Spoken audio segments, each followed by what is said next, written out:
fẹ́ máa gbọ́ o. Alujo FM òun lẹ fẹ́ máa gbọ́. Bàbá ni Alujo FM lẹ fẹ́ máa gbọ́.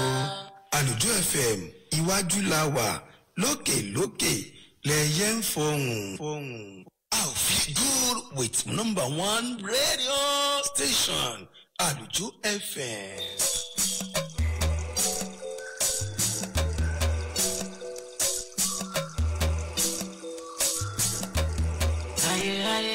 Ayé ìyàwó ànàjà ní òmìnira ayé ọ̀rá o.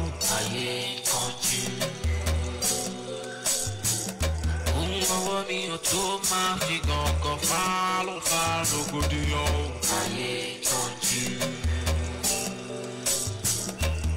Máa ṣe sáré ju kádàrá lọ ẹ̀dá ayé yìí o. Ayé kanjú. Ilé ayé yìí àfọwọ́bá fi sílẹ̀ ní ayé kanjú. Ayé sáré ayé kanjú. Ayé kanjú. Ayé sáré ayé kanjú. Ayé kanjú. Àgbẹ̀ tó jẹun tó fá kèrèǹgbè ó ti gbàgbé pé ọjọ́ òǹgbẹ́sì ń bọ̀. Kábíyèsí Olódùmarè. Ẹ káàbọ̀ sórí ètò yín, ètò wa, ètò ayé ń kánjú níkànnì Alujo FM. Ẹ káàbọ̀ sórí ètò. Máa ṣe sáré ju kádàrá lọ ẹ̀dá ayé yìí o. Ayé kanjú. Ilé ayé yìí àfọwọ́bá fi sílẹ̀ ní. Àfọwọ́bà fílẹ̀ nílé ayé tá a wà yìí. Kí là ń sáré sí? Kí là ń lé? Kí ni tá ń lé kiri gan-an? Gbogbo ẹ̀yin tẹ́ láǹfààní àti wò wá lójú òpó abánidọ́rẹ̀ẹ́ Facebook wa Alujo FM. Ẹ bá ní ṣe kíní ọ̀hún lálátàgbà. Ẹ bá ní ṣe rẹ̀ lógúnlógún. Ẹ bá ní ṣe rẹ̀ lọ́gbọ̀nlọ́gbọ̀n. Ẹ̀kọ́ ń bẹ níbi ètò yìí. Nínú ètò tá a wà yìí, ayé ń kánjú. Ayé ń kánjú. Bó làwọn tí wọ́n ti kánjú tùlú ọ̀rán, àwọn tí wọ́n ti ṣe bẹ́ẹ̀ tí wọ́n ti ní ohun ọwọ́ àwọn òtó tí wọ́n ti fi gọ̀ǹgọ̀ fà á, àwọn tí wọ́n wá ayé lọ́nà kọnà pé àfilà àfi káwọn náà ó jẹ́ èèyàn, àwọn tí wọ́n ní àfilà àwọn náà ń fẹ́ máa rìn kílẹ̀ ọmọ rọ́. Àwọn tó yí mọ́ lọ́wọ́, àwọn tó fi gọ̀ǹgọ̀ fà á, àwọn tó jáánú fún bó náà ti ṣe ṣe é. Ayé ń kánjú, ayé di rògbòdìyàn, ayé burú. Kábíyèsí Elédùmarè. Ayé kanjú. Ayé sáré ayé kanjú. Ayé kanjú.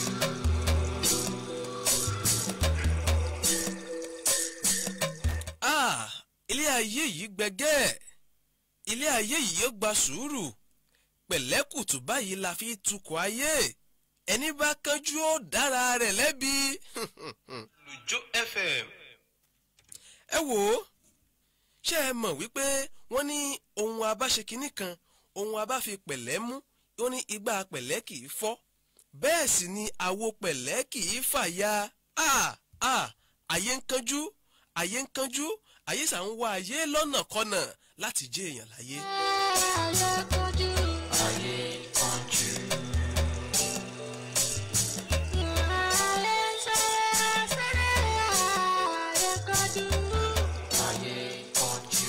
Gbogbo mo fẹ́ digbá, gbogbo mo fẹ́ dàwó, gbogbo mo fẹ́ dogún, gbogbo mo fẹ́ dọgbọ̀n. Ilé ayé yìí náà lọ́mọ.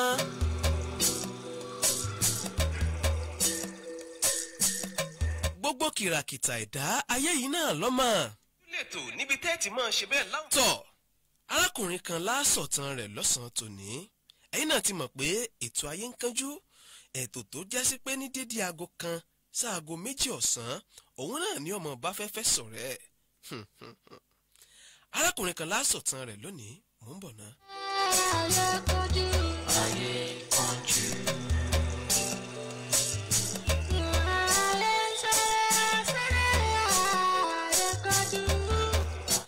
arákùnrin tá a sọ̀tàn rẹ̀ lọ́sàn-án òní ọmọ ìlú Ẹ̀gbá ni ọmọ ìlú Ẹ̀gbá Ẹ̀gbá wà bá sí.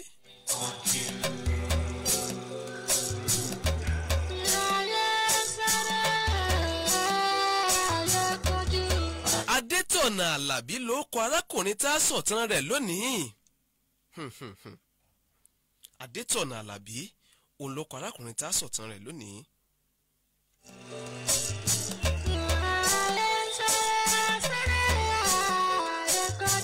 Adétọ̀nà Àlàbí ó lù ú kò dún, ó tẹ̀ ẹ́ kò lánù, ọwọ́ a kò rí.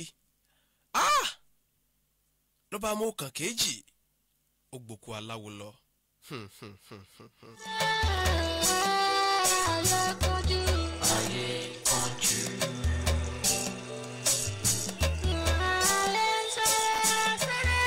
ọmọ ogójì ọdún ó lé méjì ni arákùnrin Adétọ̀nà Àlàbí tá a sọ̀tàn rẹ̀ lónìí. Ìtàn rírí ayé, ìtàn tó ṣẹlẹ̀ sí gbogbo ẹni tí bá ti ń sáré ayé, òun la máa sọ lórí ètò yìí. Arákùnrin Adétọ̀nà Àlàbí ẹni tó jẹ́ ọmọ ogójì ọdún ó lé méjì, ìyún 42 years, sóun la sọ̀tàn rẹ̀ lónìí.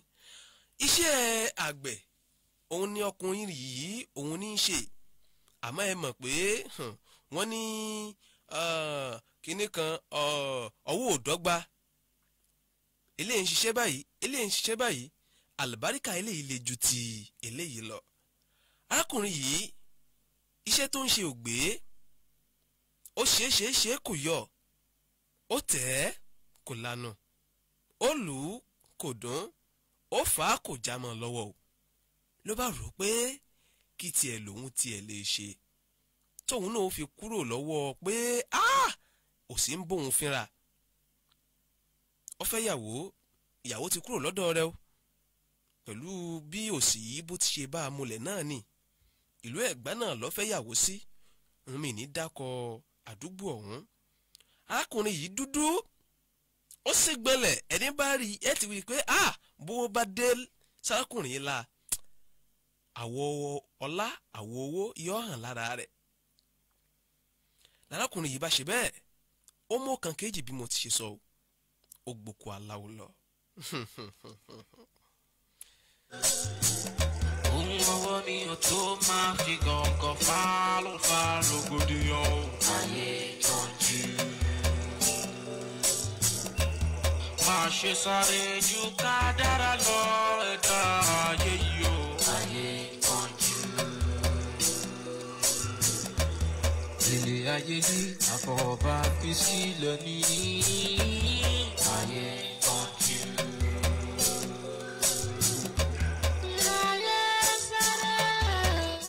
Nígbà tárákùnrin yìí tó dọ́dọ̀ alájò tó dọ́dọ̀ aláwo, alájò sọye tí ó gbà gẹ́gẹ́ bí owó iṣẹ́, gẹ́gẹ́ bí owó ọ̀yà rẹ̀. Ẹni tí ò rí iye báyìí tùjọ, ọba sọ fálájò, ó ní bàbá ẹ jẹ́ n kọ́kọ́ lọ wá owó yìí wá. Káì. Ǹjẹ́ arákùnrin yìí ṣó tiẹ̀ rí owó tó lọ wá yìí sórí gan-an? Ẹ jẹ́ ń lọ sí ẹ̀ka àpolówó ọjà náà.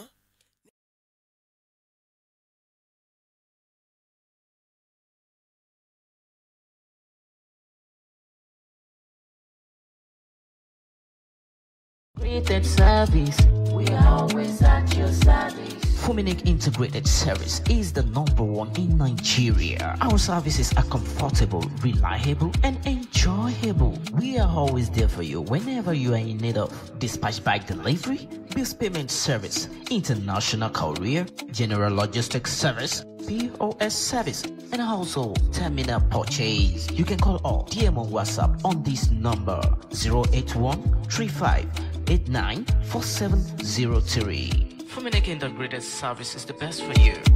Fuminik Integrated Service, we are always at your service. Fuminik Integrated Service, we are always at your service. Gbogbo ẹ̀yin olólùfẹ́ wa ní tilé tó kó, orúkọ mi ni Hafiz Eniola tí gbogbo wa mọ̀ sí Oníléré. Kò sí nǹkan méjì tí mo ṣe wá bí ju pé mo fẹ́ jẹ́ kẹ́yìn ara ilé kẹ́ máa ṣe kí ni kẹ́ máa wo Alujo FM online TV station ni.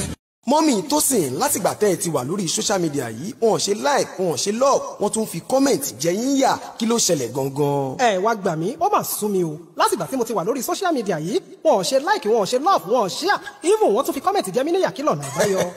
ìyá Tósìn mo sọ fún yín ẹni mọ̀nà là ń tẹ̀lé iléeṣẹ́ alálùbáríkà Alujo FM ló ní pé ká ṣe like comment àti viewer gbogbo ẹ̀yin tẹ́ nídìí followers tó jẹ́ níhùn lórí social media lórí Facebook ní Instagram TikTok YouTube ẹ máa bọ̀ nílé iṣẹ́ alálùbáríkà Alujo FM ẹ pè wá àbí kẹ́ ẹ bá wa sọ̀rọ̀ lórí WhatsApp number wa 08028394626 lẹ́ẹ̀kan sí 08028394626 ogun a ò ní viewer a ò ní followers ìyẹn ti dohun gbàgbé o ẹ máa bọ̀ nílé iṣẹ́ alálùbáríkà.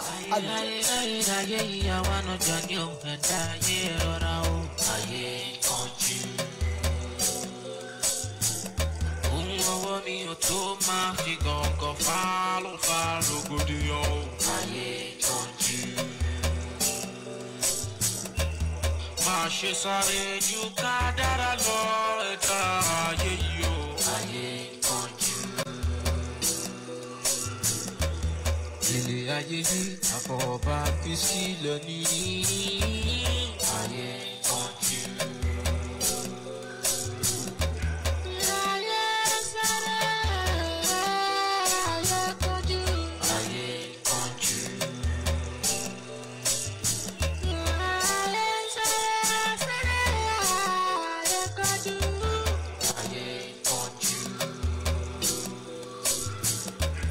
tó ẹ káàbọ̀ padà láti ẹ̀ka polówó ọjà wa níkànnì Alujo FM ẹ̀yin náà gbé polówó ọjà yín wá ẹ jẹ́ ká fi tiwa ká fi gbé tiyín lárugẹ jẹ́ káyé mọ tó ń tà iléeṣẹ́ rédíò táyé ń gbọ́ òun náà l'Alujo FM ìwọ náà gbé polówó ọjà rẹ wá jayé mọ tó ń tà ẹ káàbọ̀ padà jẹ́ ẹ rántí ibi abàdé níbo gangan làbàdé ṣe rántí ṣe é gbàgbé mo ní arákùnrin yìí Adétọ̀nà Àlàbí ọmọ ìlú Ẹ̀gbá lábẹ́òkúta ó gboko aláwo lọ nígbà tó lù ú tí ò dún nígbà tó fà á tí ò tura wọn alájò ó sọ yìí tí ó gbà gẹ́gẹ́ bí owó ọ̀yà lọ́wọ́ rẹ̀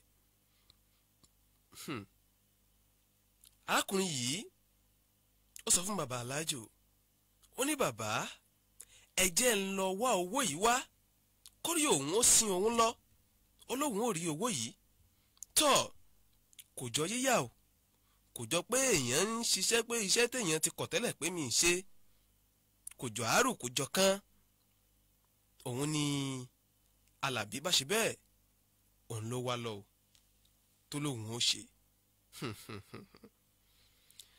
ó tó bí ọ̀sẹ̀ méjì alájò rálàbí kí gangan ló ṣẹlẹ̀ gan mò ń bọ̀ ná. ayé yìí àwa náà jọ ní òun ẹ̀dá ayé rọra o. ayé kánjú. ohun ọwọ́ mi ò tó máa fi gàngàn fà rògbòdìyàn o. ayé kánjú. má ṣe sáré ju kádàrá lọ ẹ̀dá ayé yìí o. ẹ̀yin náà ẹ mọ̀ pé ẹni bá kánjú tùlú ọ̀rẹ́ ẹni bá kánjú wáyé yóò dára rẹ̀ lẹ́bi arákùnrin Adétọ̀nà Àlàbí kánjú ó kánjú tùlú ọ̀rẹ́ kí gangan ló jẹ́ gbẹ̀yìn rẹ̀ àyè ń kánjú àyè ń sáré àwọn bàbá wa mọ́nímọ́ní àwọn bàbá wa mọ̀ọ̀yàn wọ́n pòwe wọ́n ní igbá pẹ̀lẹ́ wọ́n ní kì í fọ́ bákan náà wọ́n ní àwo pẹ̀lẹ́ wọ́n ní kì í fàyà ọ̀rẹ́ mi ọ̀wọ́n kí gangan ló ń wáyé mọ́yà sí. ìtàn Adétọ̀nà Àlàbí òun náà là ń sọ lọ ìtàn ìgbésí ayé rẹ̀ arákùnrin yìí nígbà tó tó bí ọ̀sẹ̀ bíi méjì ó wá owó ọ̀yà owó òṣẹ́ tálájò lòun ọgbà ọwọ́ àwa o. ayé yìí àwa náà jọ ní òun ẹ̀dá ayé rọra o. ayé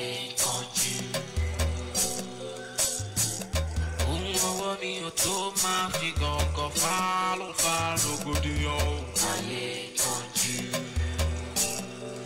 nígbà tí arákùnrin yìí dọ́dọ̀ alájò bẹ̀rẹ̀ iṣẹ́. wọ́n yẹ arákùnrin yìí wò. bàbá alájò ní Àlàbí ó ní o bàbá mò ń jẹ yín fún mi lọ́wọ́ ọ̀tún rẹ fún mi lọ́wọ́ òsì rẹ.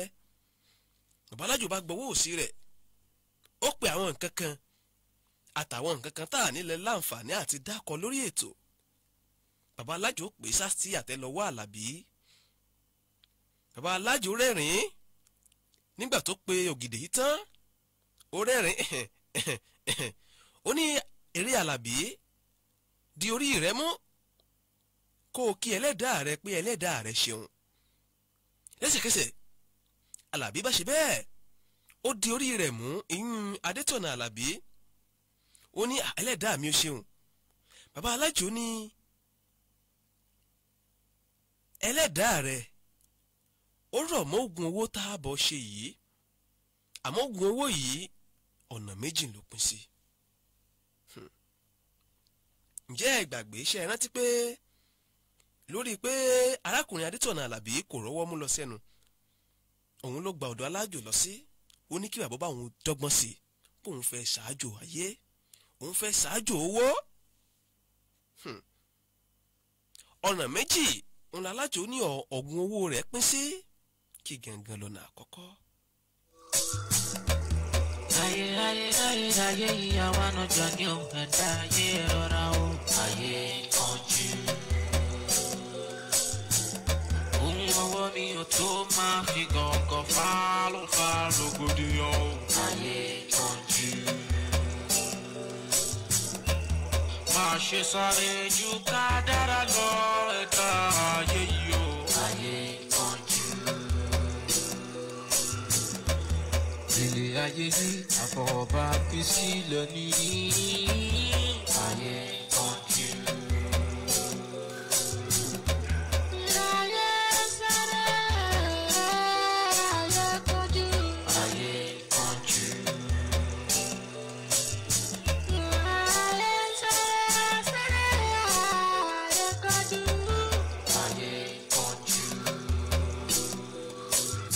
bàbá alájò ọba sọ fún arákùnrin Adétọ̀nà Àlàbí ó ní ǹjẹ́ o sì níyà láyé. Adétọ̀nà Àlàbí ọlọ́run ò ní. bàbá alájò ní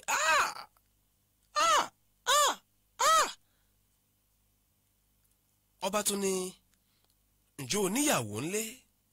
ó ní òsì ti jẹ́ kíyàwó òun ó sá kúrò ńlé. bàbá alájò ní ọ̀dà bọ́rọ̀ bá kanlẹ̀ bó kànkè ó níbi tá a gbé e ká. alájò ní òun ìpele méjì tí oògùn owó rẹ̀ pín sí yìí. ìpele alákọ̀ọ́kọ́ ó ti lọ ńbẹ̀ o. ìpele ẹlẹ́ẹ̀kejì òun ni pé èrè Adétọ̀nà Àlàbí bó o lo ṣe lè ṣe é láàrin ọjọ́ bíi mẹ́ta. a nílò orí ẹ̀dá aṣẹ̀mí orí èèyàn tá a fi ṣẹ́só ó ní tó o bá ti gbé débí ó ní òsì tó bọ́ ọ múlẹ̀ yóò ṣe kíni yóò fi ọ́ lẹ̀ tí ó júwe fún ọ. orí èèyàn ti ṣe jẹ́ bó lòun ó ṣe ṣe bó náà ti ń tà á. Adétọ̀nà Àlàbí ní ìrò lọ́kàn báyìí. ọ̀rọ̀ yìí lágbára á pọ̀. ayé ìyàwó ànájọ ní òun ẹ̀dá ayé rọra o ayé kanjú. ọwọ́ mi ò tó máa fi gàngàn fa rògbòdìyàn ayé kanjú. bàbá alájò wa ń sọ fún arákùnrin yìí ó ní orí ẹni tó gbé wá tá a fi ṣáájò ó gbúdọ̀ jẹ́ orí obìnrin. Ó ló gbọ́dọ̀ jẹ́ orí obìnrin. Bákan náà ó gbọ́dọ̀ jẹ́ ẹni tó ṣẹ̀ kú tí wọ́n ṣẹ̀ sin tí ò tí ì pé ọjọ́ 3. Ó ní tó bá ilé lé ọjọ́ kan tí wọ́n ti sin ẹni náà àbó ti pẹ́ tó sì gbé orí òun débí. Ó ní ẹ wò ó ogun ẹ bá mi mú ọwọ́jà kò ní jẹ́ ti ẹnìkọ̀ọ̀kan tẹ̀ ń láǹfààní àti wò wá. Ó ní arákùnrin Adétọ̀nà Àlàbí ó ní yóò ya wèrè wọjà tán lè mú tí wọn ò sì ní rí mú. Ọ̀rọ̀ yìí sú sí Adétọ̀nà Àlàbí lẹ́nu. Babaláàjò wa ni wákò tó lọ àmúlẹ̀ pé ohun tó dó bá dé kan kìí tún ríta rọrùn mọ́ o. Bó o bá ilé lanu wéfẹ́ dá àlàyé kan ìta àjọ ṣe yìí ọkàndínú yọ. Adétọ̀nà Àlàbí ní bàbá débi iṣẹ́ báyìí ṣíṣe làáṣe àìkí tẹsẹ̀ bodò ká tún mọ́ kígbe òtútù mọ́ àìṣe. Bàbá alájò ní ọ̀dà mọ̀pẹ́ ṣègírí arákùnrin Adétọ̀nà Àlàbí lọ bá pẹ̀lú ìgboyà ó jáde kúrò nílé alájò ó mórí lọ ọ̀nà ilé kí gangan ló lọ ṣe. Ẹ jẹ́ n lọ sí ẹ̀ka àpolówó ọjà wa nígbà ń bá dé. Ṣé arákùnrin Adétọ̀nà Àlàbí ṣó tiẹ̀ rí ìntí alájò ní ó wá yìí bó ló ti ṣe gan-an nígbà ń bá tẹ̀ka àpolówó ọjà dé. Ayé ń kánjú lètò ètò ńláyé ń kánjú. Àwa ni bàbá.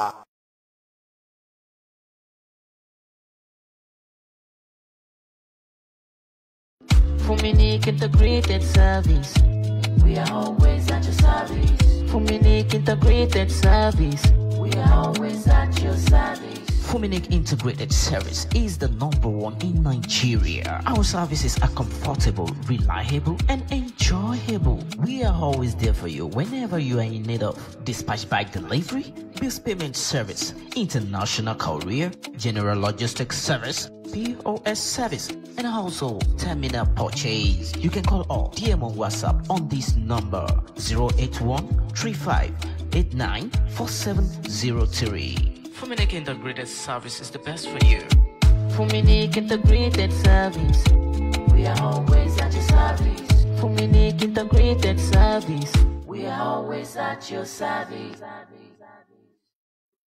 Gbogbo ẹ̀yin olólùfẹ́ wa ní tilé tó kó orúkọ mi ní Hafiz Eniola tí ó gbọ́ mọ̀ sí Oníléré.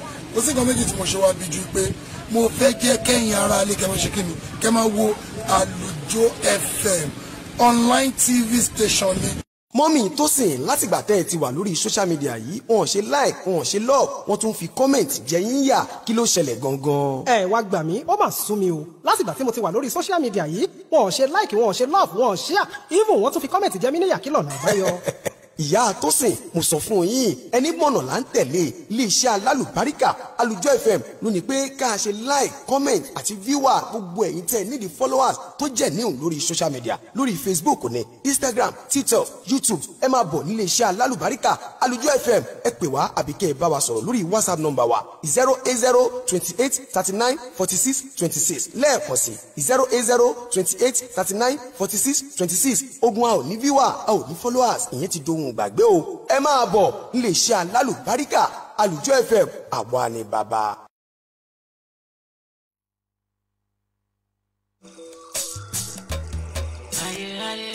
ayé ìyàwó ànájà ní òǹkẹta ayé rọra o ayé kanjú.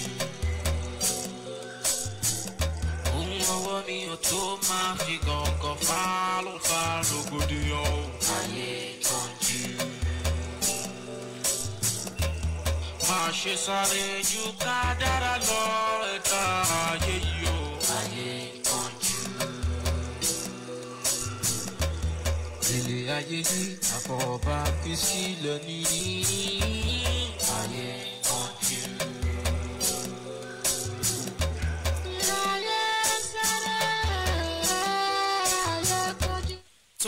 káàbọ̀ padà láti ẹ̀ka àpolówó ọjà wa níkànnì Àlùjọ FM. Ẹ̀yin náà gbé polówó ọjà yín wá o, jẹ́ ká yé mọ̀ tó ń tà tí a fi ti wà níkànnì yìí ká fi gbé tiyín lárugẹ. Tọ́ ẹ káàbọ̀ padà yín aráalé. Tọ́ ǹjẹ́ ẹ rántí ibi abáde? Níbo gangan la bá dé náà? Nǹkan kì í ṣẹ̀ṣẹ̀ ràgó. Ẹ̀sán òkè bẹ́sàn bá ké kí ni tá a fẹ́ ṣe. Ohun ọwọ́ mi ò tó máa fi gàngàn fa rògbòdìyàn. Ayé kanjú. Máa ṣe sáré ju ká dára lọ ẹ̀dá ayé yìí o. Ayé kanjú.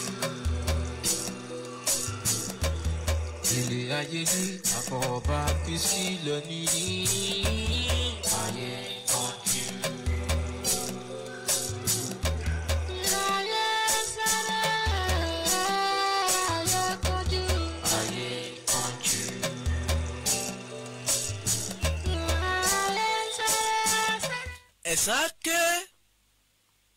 Ẹ̀sán òkè yóò ké lóhùn rárá. Ẹ̀sán ó fomi ṣègbérí ojú. Ẹ̀sán náà yóò máa bá ẹni tí ń kẹsàn lọ́wọ́, ẹ̀sán ó sì máa bá a káàánú. Ẹ̀sán ó fomi ṣògbérí ojú nígbà tó bá ń kẹsàn wá rẹ̀. Arákùnrin Adétọ̀nà Àlàbí tá à ń sọ̀tàn rẹ̀ bọ̀ yìí,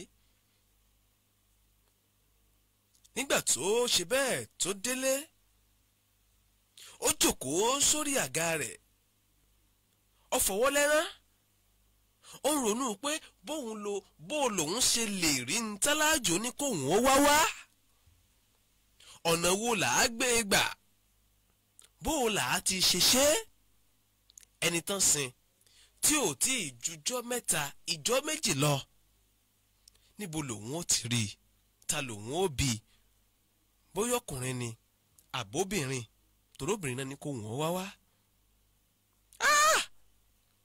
Orí ìrònú yìí òun náà ni Adétọ̀nà Àlàbí wà lórun bá gbé lọ. Ìgbà tó tún jí, orí ìrònú yìí náà ló wà o. Ẹ mọ̀ pé bí èṣù bá ń dé èèyàn, gbogbo nǹkan tó o bá nílò láti fi ṣiṣẹ́ èṣù, òun náà ni èṣù ó máa fún ọ. Tọ́ ìdí pọ́ ń wá ẹni tí ó lò náà ni ó wà o. Mo sọ fún yín pé iṣẹ́ àgbẹ̀ ni Adétọ̀nà yàn láàyò. Wọ́n pe Adétọ̀nà nílùú kéréje kan eléyìí tí ó jìn díẹ̀ sí ìlú rẹ̀ láti wá ṣiṣẹ́ àgbàro. Adétọ̀nà dìde, ó ní nǹkan kan sáà láàmú jẹ́ kówó tó dé. Ó dìde wúyà, ó gba ibẹ̀ lọ. Ìgbà tí Adétọ̀nà débẹ̀ tọ́wọ́ bẹ̀, òun àti ẹni tó níṣẹ́ yìí wọ́n jọ dúnàádúrà. Adétọ̀nà sọye tí ó gbà, ẹni náà sọye tí ó san. Ìdúnà wọn wọ̀. Adétọ̀nà bá má dá, ó bẹ̀rẹ̀ iṣẹ́ àfi fi yọ̀tọ̀ sinmi àti vi. Adétọ̀nà rí i pé iṣẹ́ yìí kì í ṣiṣẹ́ tí èèyàn lè parí lọ́jọ́ náà. Mo sọ fún yín lẹ́ẹ̀kan, mo ní ìlú tó ti lọ ṣiṣẹ́ yìí ó jìn díẹ̀ sílùú rẹ̀. Ó bá sọ fún arákùnrin yìí tó níṣẹ́ yìí, ó ní ẹ dákun, ṣé ibi tí mo tiẹ̀ lè fi ara lé, tí mo tiẹ̀ lè sùn mọ́jú mọ́, ǹjọ́ tiẹ̀ wà? Arákùnrin yìí ní ńbẹ̀, ebi kò tí bá mi parí iṣẹ́ mi ńjọ́ kejì ni. Ìgbà tílé ọjọ́ kejì ọmọ tí Adétọ̀nà tó tún má dá tó kọrí ibi iṣẹ́ rẹ̀, ibi iṣẹ́ tí ó ti ń bá wọn ṣe àgbàro oko, àfi fìn ọ̀tàjú kan ọ̀kánkán, àwọn èrò pọ̀ bàbí ń bẹ̀. Kí a ní ṣẹlẹ̀ lọ́ọ̀kan yìí? Kí ni ń ṣẹlẹ̀? kò pẹ́ ní ẹni tó gbé iṣẹ́ oko fún àlọ́ náà bá dẹ́ko wá ní Adétọ̀nà kú iṣẹ́ o ẹ káàbọ̀ kí ni ń ṣẹlẹ̀ lọ́ọ̀kan táwọn èèyàn rò pọ̀ báwọn èmi náà ti ń wò náà mo ṣe ń béèrè náà ni pé kí ni ń ṣẹlẹ̀ wọ́n jọ ń takùrọ̀sọ ó wá jẹ́ ń débẹ̀ náà ẹjẹ́ mi náà fojú lóúnjẹ Adétọ̀nà àti ẹni tó gbé iṣẹ́ oko fún un ní bá jọ mọ́nà pọ̀n lọ́bẹ̀ kí gangan ló ṣẹlẹ̀ ń bẹ̀. Mo ń bọ̀ náà. rédíò wo lẹ fẹ́ máa gbọ́ o Àlùjọ FM òun lẹ fẹ́ máa gbọ́ bàbá ní Àlùjọ FM lẹ fẹ́ máa gbọ́ Àlùjọ FM iwájú la wà lókè lẹ́yẹ ń fọhùn. I'll feel good with #1 radio station Alujo FM.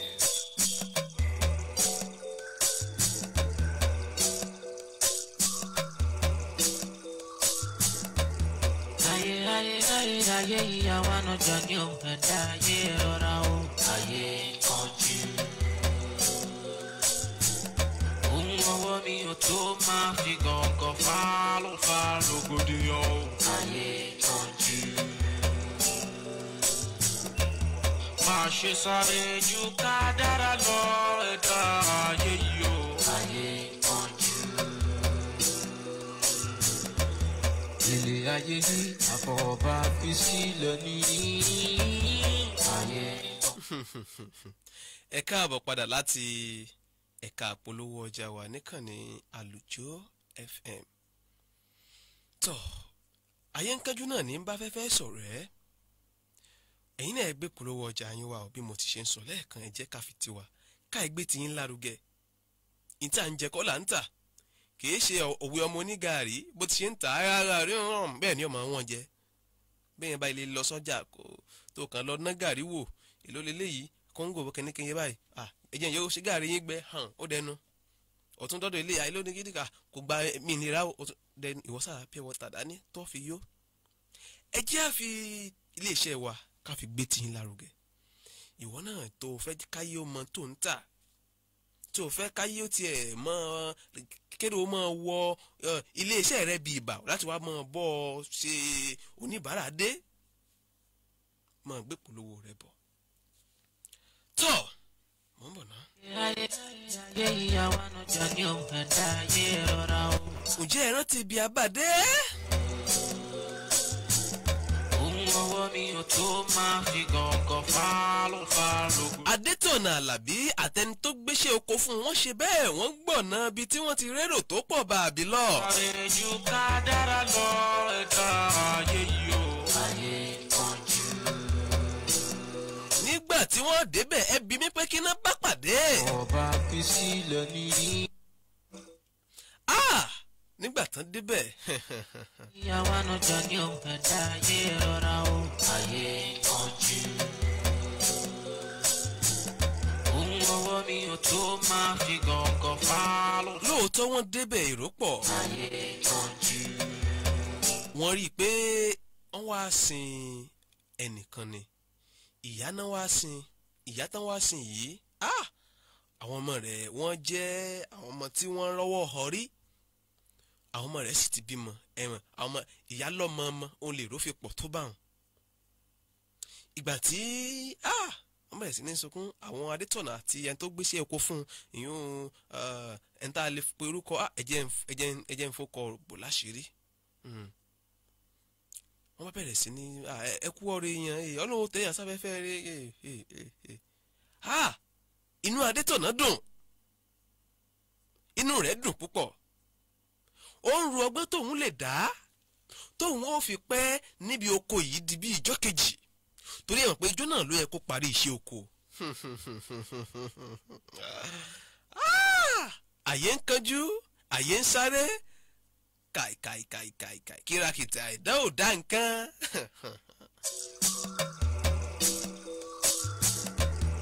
Ayé ìyàwó ànájà ní òǹkẹ̀dá ayé rọra o ayé kanjú. Ohun ọwọ́ mi ò tó máa fi gàngàn fa. Wọ́n bẹ̀rẹ̀ sí ní bá wọn kẹ́dùn ayé kanjú. àti arákùnrin Adétọ̀nà Àlàbí àtẹn tó gbéṣẹ́ oko fún. Sàrèjú ká dára lọ ẹ̀dá ayé yìí. Bẹ́ẹ̀ nínú Adétọ̀nà ń dùn sínú. Bẹ́ẹ̀ ni ròrí ń wò pé kí tún lòun tún lè ṣe tóun ó fi ṣe bẹ́ẹ̀ tóun ó fi pẹ́ lóko yìí díjọ́ kejì tóun ó ṣiṣẹ́ náà lóru.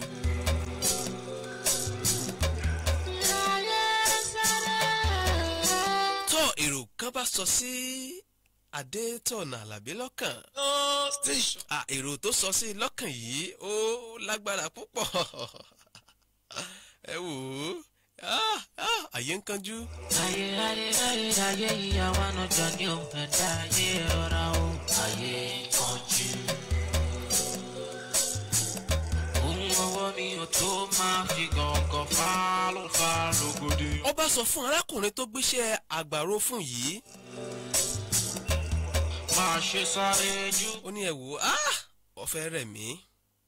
Ẹ jẹ́ n sinmi ìṣẹ́jú bíi 10. Tó! Ìsinmi ìṣẹ́jú 10 tí Adétọ̀nà fẹ́ sinmi. Ó di ìsinmi ìṣẹ́jú wákàtí 2, wákàtí 3. Ìgbà tí Yorùbá tún wá dá pé òun ṣiṣẹ́ sí, yóò àmọ́ ṣiṣẹ́ kúẹ́ kó sà lè pẹ́ ń bẹ̀. Tó máa fi gàngàn fà lógódì o. Ayé kánjú. Ẹni tó gbéṣẹ́ àgbàro oko fún ló bá ní Ṣe sáré jù. Ọ̀gbẹ́ni Àlàbí. Ẹ̀dá ayé. Àná ó yára ju báyìí lọ, kí ni ń ṣẹlẹ̀? Wọ́n ròyìn ẹ fún mi dáadáa. Ó ní ẹ wò ó fẹ́ rẹ̀ mí díẹ̀ ni. Ọba fi sílẹ̀ ní ayé kánjú. Mi ìrù kódà yín rò bóyá yín parí iṣẹ́ yìí lónìí. Ẹ ṣe jẹ́ ń sùn mọ́jú tó bá di lóòrọ̀ ọ̀la yín sì tètè parí rẹ̀. Ṣé bí ẹ tí gbin nǹkan sí lásìkò yìí yóò sì tó bí bóyá bí ọ̀sẹ̀ tí ń bọ̀ kẹ́ tó dáko lórí ẹ̀.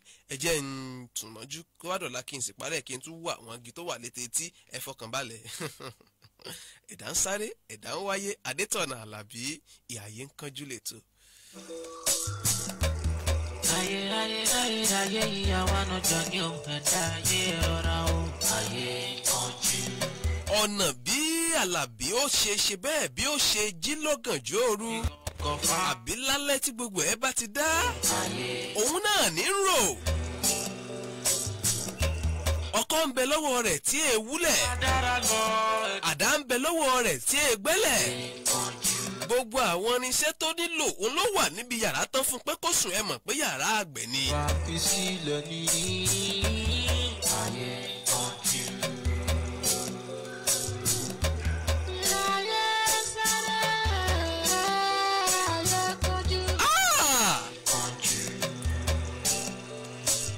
Nígbà tó di lóru gànjọ́.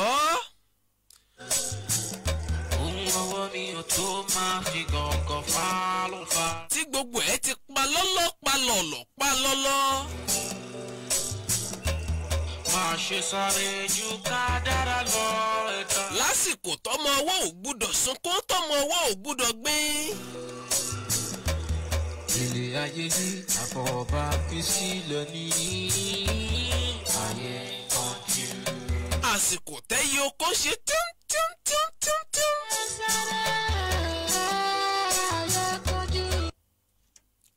Àsìkò yìí Àlàbí Adétọ̀nà Àlàbí kábíyèsí Elédùmarè. Ayé ìyàwó ànájọ ní òun. Àti alẹ́ tó ti fẹ̀gbẹ́ lélẹ̀ tó parọ́rọ́ bí ẹni ó sùn kó sún. Nígbà tó rí i pé ọwọ́ pa ẹsẹ̀ pa pé gbogbo ẹ̀ ti dákẹ́ rẹ́jẹ́. Adétọ̀nà Àlàbí bá gbé ọkọ́ ọmọdá ó mú àwọn nǹkan tó lè fi wúlẹ̀ tó lè fi wú òkú jáde pé láti fi gé orí òkú eléyìí tán fẹ́ fi ṣe àjò àjẹfọ́n. ọba gbàdí ibi tán sin ẹni tó kú lọ́sàn-án yìí tán sin sí. Adétọ̀nà Àlàbí ló bá gba ìdí ibẹ̀ lọ ó di jẹun ó bẹ̀rẹ̀ sí ní fi orí ó bẹ̀rẹ̀ sí ní fi kẹsẹ̀ rìn.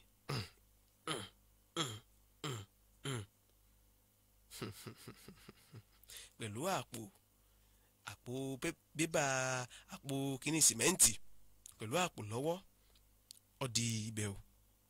Ẹ jẹ́ lọ sẹ́ka polówó ọjà náà. Nígbà tá a bá dé ayé ń kánjú ó ń tẹ̀síwọ́ wájú ẹ̀kú kalẹ̀. Fuminique Integrated Service. We are always at your service. Fuminique Integrated Service. We are always at your service. Fuminique Integrated Service is the #1 in Nigeria. Our services are comfortable, reliable, and enjoyable. We are always there for you whenever you are in need of dispatch bag delivery, bills payment service, international courier, general logistics service, POS service, and also terminal purchase. You can call or DM on WhatsApp on this number 081-3589-4703. Fuminique Integrated Service is the best for you. Fuminique Integrated Service. We are always at your service. Fuminique Integrated Service. We are always at your service. Gbogbo ẹ̀yin olólùfẹ́ wa ní tilé tó kó orúkọ mi ní Hafiz Eniola tí ó gbọ́ mọ̀ sí Oníléré ó sì kan méjì tí mo ṣe wá bí ju pé mo fẹ́ jẹ́ kẹ́yìn ara ilé kẹ́ máa ṣe kíni kẹ́ máa wo Alujo FM online TV station ni.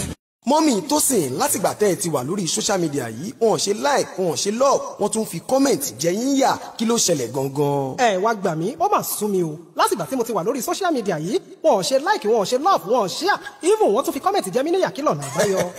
ìyá Tósìn mo sọ fún yín ẹni mọ̀nà là ń tẹ̀lé iléeṣẹ́ alálùbáríkà Alujo FM ló ní pé ká ṣe like comment àti viewer gbogbo ẹ̀yin tẹ́ nídìí followers tó jẹ́ níhùn lórí social media lórí Facebook ní Instagram TikTok YouTube ẹ máa bọ̀ nílé iṣẹ́ alálùbáríkà Alujo FM ẹ pè wá àbí kẹ́ ẹ bá wa sọ̀rọ̀ lórí WhatsApp number wa 08028394626 lẹ́ẹ̀kan sí 08028394626 ogun a ò ní viewer a ò ní followers ìyẹn ti dohun gbàgbé o ẹ máa bọ̀ nílé iṣẹ́ alálùbáríkà Alujo FM àwa ni bàbá.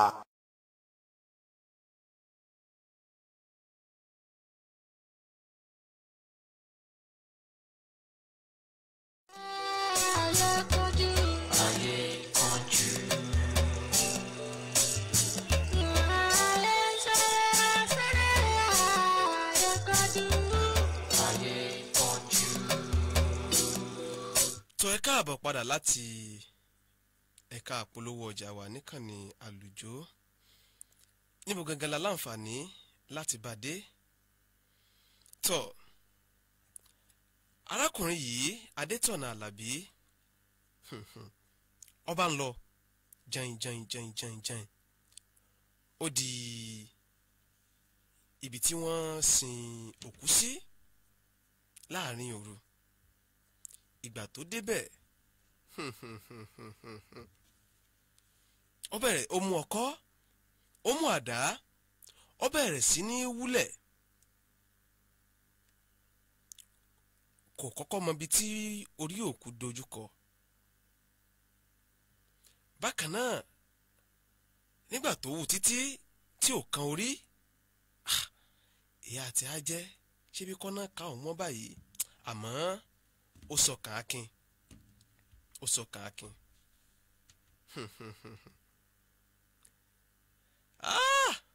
Adétọ̀nà Àlàbí ó bá bẹ̀rẹ̀ sí ní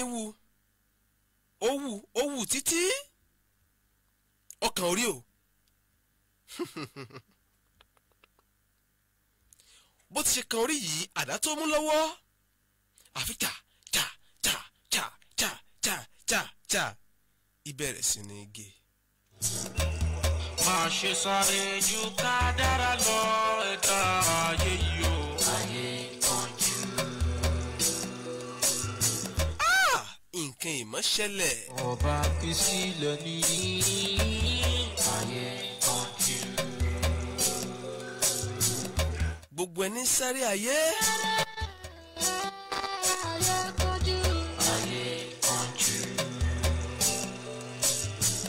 Gbogbo ẹni ń wáyé.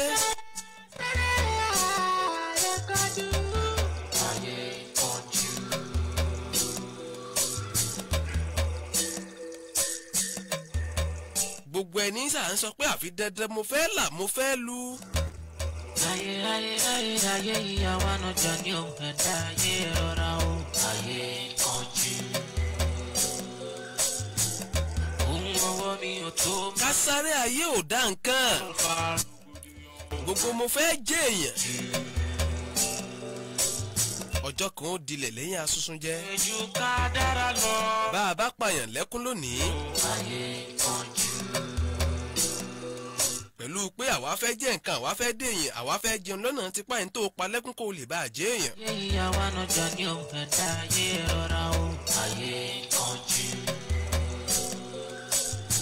bọ́bá òkè ò bá rí ọtọ̀run wò ọ́ o. Gọ̀ǹgọ̀ fa ló fa rògbòdìyàn o.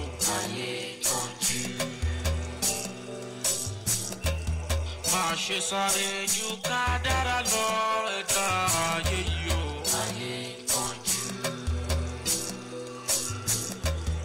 Ilé ayé ní àfọwọ́bá fi sílẹ̀ ní. sọ gẹ́gẹ́ báyìí láago méjì lù ó wù mí ká sọ ìtàn ìtàn lónìí ṣùgbọ́n àkókò ó ti kó wa ní ìpápámọ́ra ẹ jẹ́ kí a ṣe bẹ́ẹ̀ kí n mọ̀ dágbére mo dúpẹ́ lọ́wọ́ ẹgbẹ́ yín tẹ́tí láǹfààní àti wò mí Oyinbímpé Davis kíkẹ́ lọ́mọ ẹ̀lúwàdé ẹ ṣeun púpọ̀ tẹ́tí láǹfààní àti tẹ̀ ẹ́ sí wa lójú òpó abánidọ́rẹ̀ẹ́ Facebook wa ǹjẹ́ títí ọ̀la tátùbọ̀ láǹfààní láti pàdé lórí ètò ayé ń kánjú tá a mọ̀ tẹ̀síwájú nínú ìtàn yìí kí gangan ló ṣẹlẹ̀ sórí orí yìí wú ṣọ́wọ́ bá ní sólà ń bẹ̀ bó o ló ṣe ṣe lọ́gànjọ́ òru ibo ló gbégbà sáwọn ọlọ́dẹ ò dádúró nígbà tó tiẹ̀ rí wú ẹ wò mọ̀ pé àwọn ìbéèrè inú sì máa jà rìnrìn lọ́kàn yín tọ̀ títí ìjọ́ mẹ́jọ títí ọ̀la ojoojúmọ́ ni ètò ayé ń kánjú ó máa wáyé ní dédé aago kan sí aago méjì ọ̀sán títí ọ̀la tàtúmọ̀ láǹfààní láti pàdé lórí ètò ayé ń kánjú Alásọyé ló kọ tèmi o ire o. ayé ìyàwó àná jọ ní òun ẹ̀dá ayé rọra o ayé kánjú.